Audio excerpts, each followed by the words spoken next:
Assalamualaikum warahmatullahi wabarakatuh. Alhamdulillah, assalatu wassalamu ala rasulillah wa ala alihi wa sahbihi wa mawla ba'du. Kita masih di program kajian Sirat Nabawiyah, membahas peristiwa penting yang terjadi setelah Badar, sebelum terjadinya perang Uhud. Ya. Sebagaimana kita ketahui bahwa ketika Nabi hijrah dari Makkah ke Madinah, pada beberapa videonya sudah dijelaskan ada 4 pihak yang memusuhi Rasulullah. Pertama, kafir Quraisy, diulang lagi ya. Kemudian yang kedua adalah orang-orang Yahudi, ya, yang terdiri dari 3 kabilah, Bani Qainuqa, Bani Nadir, dan Bani Quraizah. Kemudian yang ketiga adalah orang-orang munafik, ya, pimpinan Abdullah bin Ubay bin Salul, dan yang keempat adalah kabilah-kabilah yang ada di sekitar Madinah khususnya. Ya. Pada bulan Muharram, ya, sekitar bulan Muharram atau awal tahun ketiga Hijriah, ada beberapa kabilah, ya, kabilah Bani Sa'labah dan Maharib, berdasarkan informasi yang didapat oleh baginda Rasul dari mata-matanya, ingin ya, menyerang kaum muslimin di Madinah Al-Munawwarah. Ini kabilah ini masih di bawah kekuasaan ya, klan Bani Ghatafan. Karena itu ya, beberapa sejarawan ya, ahli sejarah kemudian menyebut peristiwa ini dengan perang Ghatafan, ya, perang melawan Bani Ghatafan. Nanti kita akan berkenalan dengan salah seorang sahabat yang berasal dari kabilah ini, namanya Nuaim bin Mas'ud Al-Ghatafani. Nah, kita akan ketemu sosok Nuaim bin Mas'ud Al-Ghatafani ini pada perang Khandaq insyaallah ya. Nah, mendengar ada informasi bahwa Madinah akan diserang oleh 2 kabilah ini, kabilah Bani Sa'labah dan kabilah Bani Maharib, maka baginda Rasul SAW segera membentuk pasukan yang cukup besar, ya, sangat besar. Bahkan dalam kitabnya Rahiqul Makhtum, ya, Syekh Safi Rahman Al-Mubarakfuri itu mengatakan, wahia akbar, ya, hamlat askariyah qadaha Rasul qabla ma'rakati Uhud. Jadi ini adalah pasukan, ya, hamlah yang askariyah, hamlah askariyah, pasukan yang paling besar, ya, qadaha Rasul, ya, yang dipimpin oleh baginda Rasul. Personalnya mencapai angka, ya, 450 muqatilan, ya. Jadi ada 450 tentara yang dibawa oleh Nabi. Dan ini melebihi angka jumlah kaum muslimin dalam perang Uhud, yang dalam perang Badar yang hanya berjumlah 313 orang. 400, ya, 400, ya, 50 orang, ya, 50 muqatilan. Maka berangkatlah baginda Rasulullah SAW, sementara Madinah, ya, dikisahkan waktu itu diserahkan kepada Utsman bin Affan, ya, sebagai pengganti beliau. Nah, ini juga menjadi inspirasi bagi kita bahwa tidak boleh ada kekosongan kepemimpinan, ya. Mesti ada yang menggantikan, dan demikian juga dengan Nabi. Ketika beliau keluar dari Madinah, maka ada sahabat yang menggantikan posisi Rasul Shallallahu Alaihi Wasallam. Ya. Nah, di tengah perjalanan menuju ke lokasi, ya, kabilah Bani Sa'labah dan Maharib ini, yang dikenal dengan wilayah Dzi Amr, ya, Dzi Amr. Karena itu perang ini juga disebut dengan Ghazwah Dzi Amr. Mereka menangkap, ya, seorang laki-laki dari kabilah Bani Sa'labah ini, namanya Jabbar. Ditangkap, dibawa ke hadapan baginda Rasulullah SAW, dan tidak diapa-apain. Hanya ditanya, Nabi ingin mendapatkan informasi sebanyak mungkin dari lawan, dan diajak masuk Islam. Maka, ya, Jabbar akhirnya memeluk Islam, dan dia pun dipersaudarakan oleh Rasul dengan Sayyidina Bilal bin Rabah. Nah, jadi dia langsung dipersaudarakan Nabi dengan Bilal, sehingga dia langsung belajar, ya, dengan Bilal bin Rabah untuk memahami Islam lebih jauh. Dan selain itu juga, ya, Jabbar ini menjadi penunjuk jalan bagi kaum muslimin menuju ke daerah musuh. Ya, maka berangkatlah kaum muslimin, ya, dan menuju ke daerah musuh yang terletak di daerah pegunungan. Dikisahkan waktu itu, ya, hujan lebat, hujan deras, ya, dan musuh, ya, ketika mendengar kehadiran baginda Rasul, mereka segera kabur, berpencar melarikan diri, ya, dan kaum muslimin berusaha untuk mengejar, namun mereka sudah kabur, ya, tidak berada di tempat mereka lagi, ya. Nabi kemudian memasang tenda di tempat tersebut, beristirahat, ya, dan ada mengatakan, ya, Nabi berada di tempat tersebut hampir sebulan lamanya, ya, sampai masuk bulan Safar tahun ketiga Hijriah, ya. Dan ada kisah menarik, ya, sebagai penutup peristiwa ini. Suatu ketika saat hujan lebat tadi itu, ya, para sahabat, ya, menjemurkan pakaiannya di sela-sela bebukitan di atas batu-batu besar. Nah, demikian juga dengan Rasul SAW.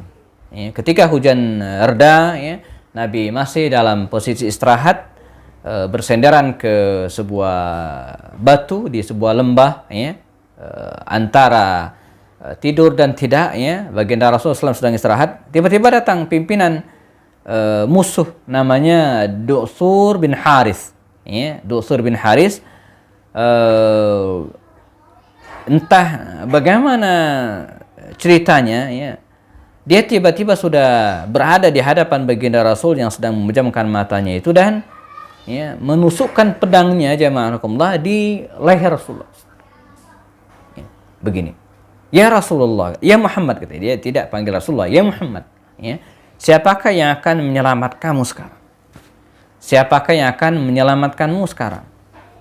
Ya, maka Nabi membuka matanya dan spontan mengatakan, Allah yang akan menyelamatkanku. Dan seketika mendengar kata Allah, ya, Du'sur ini gemetar tubuhnya, janakumullah, gemetar juga tangannya, keluar keringat, dan kemudian lepaslah pedang tersebut. Segera dipungut oleh baginda Rasul, dan seketika Nabi membalikkan, ya, pedang tersebut ke arah Du'sur ini. Kata Rasul, sekarang siapa yang akan menyelamatkanmu, wahai Du'sur? Kata Du'sur ini, ya Muhammad, tidak ada yang bisa menyelamatkanku kecuali maaf. Demikian kata Du'sur. Maka akhirnya, ya, Nabi Muhammad SAW menarik pedangnya dan kemudian memaafkan laki-laki ini, diberikan nasihat, diajak memeluk Islam, dan akhirnya Du'sur pun memeluk Islam. Nah, dari sini kita dapat penjelasan bagaimana baginda Rasul ini orang yang sangat-sangat pemaaf, bahkan terhadap orang yang, ya, akan membunuhnya sama sekali, ya, dimaafkan oleh Rasul SAW. Tapi ini harus kita pahami dengan baik. Betul bahwa Nabi itu maha pemaaf. Nabi itu sangat pemaaf. Bahkan nanti kita akan ketemu kisah tentang Fathu Makkah, di mana beliau memaafkan 2000 orang yang pernah memusuhi beliau, dimaafkan. Ya. Namun, ya, sifat pemaaf Rasul ini pada tempatnya. Beliau akan memaafkan orang-orang yang memang meminta maaf, seperti kasus Du'sur. Maksudnya apa? Jangan sampai kita misalnya ada orang yang menghina Rasulullah, mengejek Nabi, sudahlah kita maafkan. Toh Nabi sangat pemaaf. Masalahnya dia nggak minta maaf. Bagaimana mungkin kita memaafkan orang yang tidak meminta maaf? Bahkan terus menerus mencaci maki, menghina Rasul Sallallahu Alaihi Wasallam. Jadi kita jangan salah faham. Nabi pemaaf, yes. Tapi kapan Nabi memaafkan, pada peristiwa apa, dan dalam kondisi bagaimana? Ya. Tidak kemudian orang yang menghina Nabi terus-menerus kemudian dimaafkan tanpa dia meminta maaf. Nah, jadi karena itu belajar sejarah ini, ya, kita tidak boleh parsial, ya, sepotong-sepotong, tapi melihat peristiwa itu secara utuh, ya, ada momentum dan ada peristiwa yang mungkin, ya, beda kondisi dengan kondisi kita hari ini, ya, walaupun dengan spirit yang sama.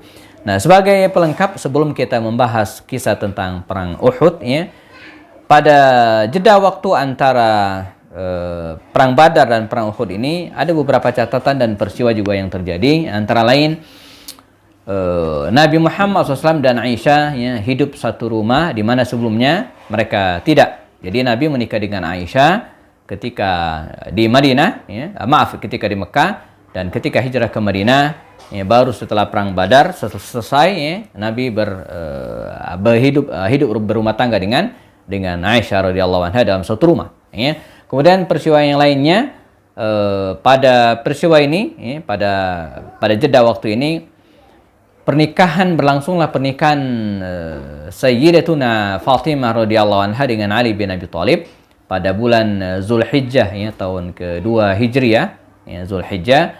Dan kita tahu, ya, perang Badar, ya, bulan Ramadan, ya, Ramadan, Syawal, Zulqa'dah, Zulhijjah. Jadi sekitar 2 atau 3 bulan setelah perang Badar, Fatimah menikah dengan Ali bin Abi Thalib.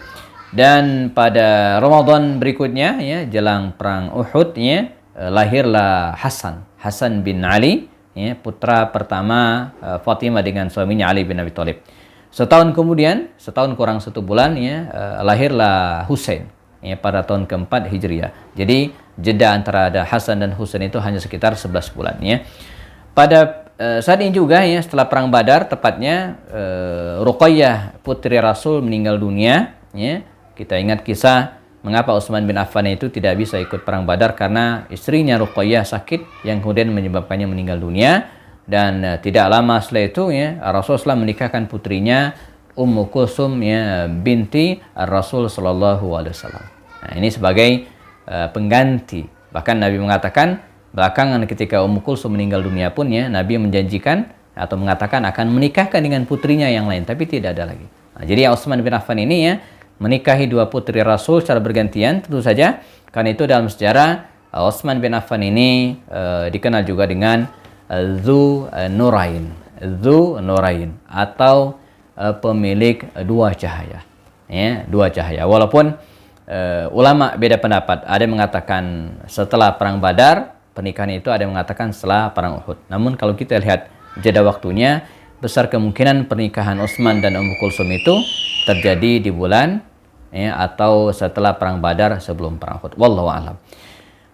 Kita ketemu lagi pada sesi berikutnya dalam perang Uhud, insyaallah akan kita bahas dengan detail. Saya Happy Andi Bastani. Assalamualaikum warahmatullahi wabarakatuh.